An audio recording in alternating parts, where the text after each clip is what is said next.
বাক্সা জিলা হিচাপে বাক্সা সমষ্টি এটা আছে আৰু এটাটো হ'ল মানাস LIC। দুটা সমষ্টিও খুব ভাল মাৰ্জিনত আমি BPF দলে জিকিবলৈ সক্ষম হৈছে। সেইটো হ'ল সকলো ৰাইজৰ সকলো জাতি জনগোষ্ঠীৰ কণ্ট্ৰিবিউশ্যন। ইহঁতে আমাক যদি এনেকুৱা সহায় নকৰিলে হয় আমি নিজিকিলে হয়। সেইকাৰণে আমি কৈছোঁ বহুত জাতি জনগোষ্ঠী বহুত ৰাইজে আমাৰ BPF দলৰ কথাটো শুনি পেলাই বিশ্বাস কৰি পেলাই আমাক ভোট দি পেলাই জিকাই দিছে। এতিয়া হ'ল ৰাইজে কি আশা কৰিছিলে, ৰাইজে কি বিচাৰিছে সেইটো কাম কৰাটো আমাৰ দায়িত্ব। এতিয়া আমাৰ দলৰ কৰ্মীসকলক মই সেইটোৱে কৈছোঁ যে ইমান ঠাৰাঠাৰি হ'ব নালাগে, কাম কৰিম আমি, সময় আছে। আমাৰ এই দিছপুৰ হওক BTC হওক 15 বছৰ কণ্টিনিউ থাকিব।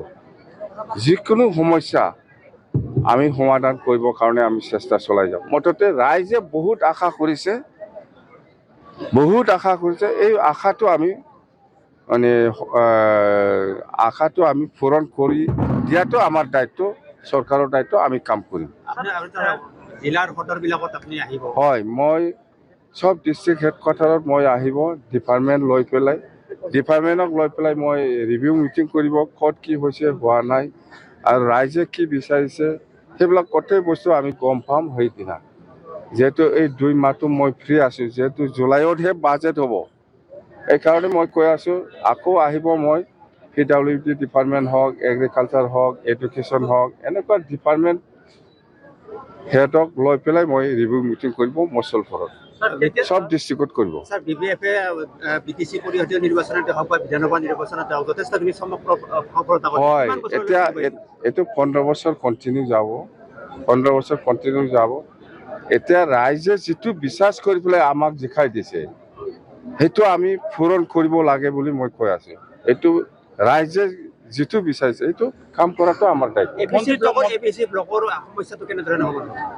ABC ব্লকৰ যি ভূমি সমস্যা, ABC ব্লকৰ সমস্যাটো হ'ল কোন দিনৰ কোন যুগত কি নিয়ম বনোৱা নাই মই একো নাজানো, কিন্তু মই জানো 2003 চনৰ 10 ফেব্ৰুৱাৰীত চুক্তিলৈকে যিসকল আছে সবে BTCৰ বাসিন্দা, এই নিয়ম হিচাপে সবে মাটিৰ পাট্টা পাব পাৰে।